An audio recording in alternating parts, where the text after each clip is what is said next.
Manggagawa.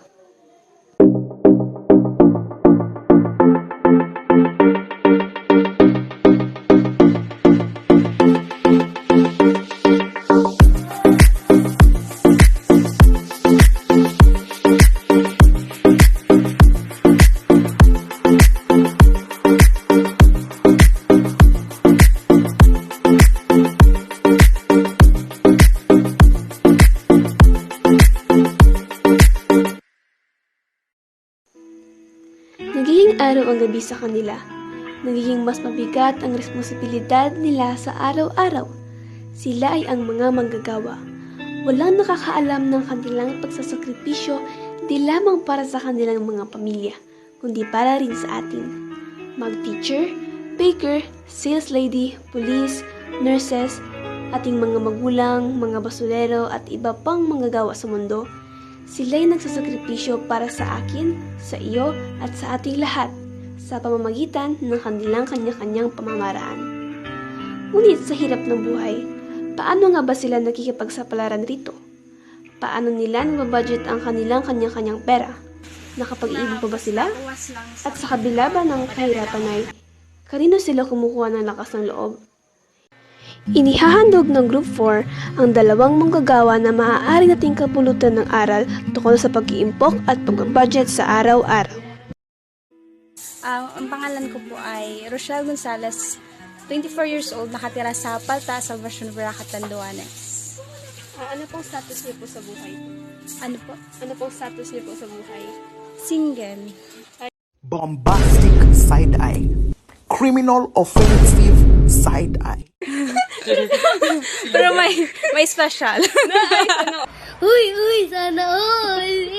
Yeah po, thank you po. Pag Simbagan, this is your first question po. Para po sa inyo, mahalaga po ba ang pag-iimpok or pag-iipon? Oo, mahalaga siya kasi hindi natin alam kung ano ba mangyari bukas or sunod na araw. Kaya kailangan palagi tayong may handang pera para in case of emergency, may mga gamit tayo. Bilang isang manggagawa, nakapag-iipon po ba kayo? Meron naman, kung i-budget mo talaga yung pera na sinasahod namin every week, meron naman siyang natitira. Sapat po ba ang inyong sahod sa pang-araw-araw na gastusin? Opo. Na basta bawas lang sa mga gastos. Sige po.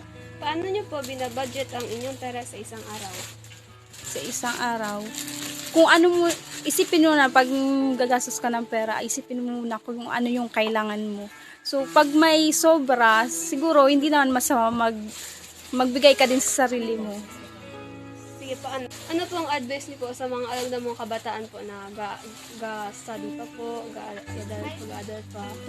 So nag-agi man ako sa pagiging estudyante.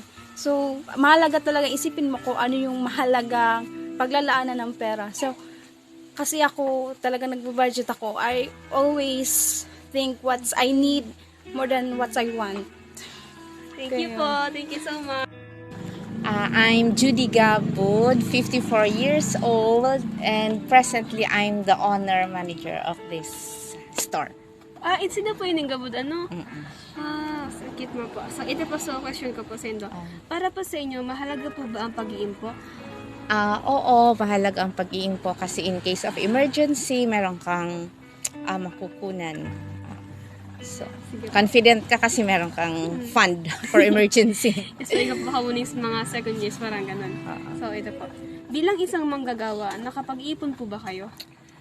So far, oo naman. Ay, pilang years na po kayo sa manggagawa? Siguro 16, 17 years. Tagal na pala. So, ito po. Sapat po ba ang inyong sahod? Ay, kawapan po. So, ano? So, honor. Pero, sapat po ba inyong Sapat yung income? Oo, sapat siya for our daily needs.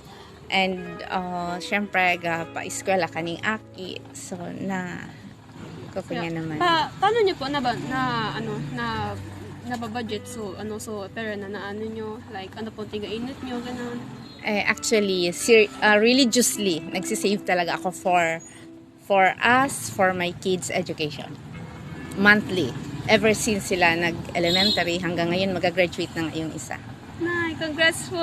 Thank you. That's so cute. So, Hindi po yung last ano na po naman. Ano po yung advice niyo po sa mga kabataan na alaw na mo nag-eskwela pa po, like bako pa masyadong sa pag-budgeting, ganon. Oh, mahirap kasi sa part nyo wala pa kayong income. So, paano kayo magbabudget? Siguro, sa mga allowances nyo, unahin nyo yung konting kahit 10 pesos or 20 pesos na ma-save every week. So kasi ang hindi naman actually sa amount yun tinitingnan. Yung nadidevelop na character mo na mag-save ka, madadala mo yun hanggang sa pagtanda mo na kailangan importante ang pag-save. Yun lang. Thank you po. Thank you po Sige. so much. Thank you. Be wise and learn how to save money. Mula po dito sa Catnando Andes National High School, ako po si Francis J. S. Nogales, reporting.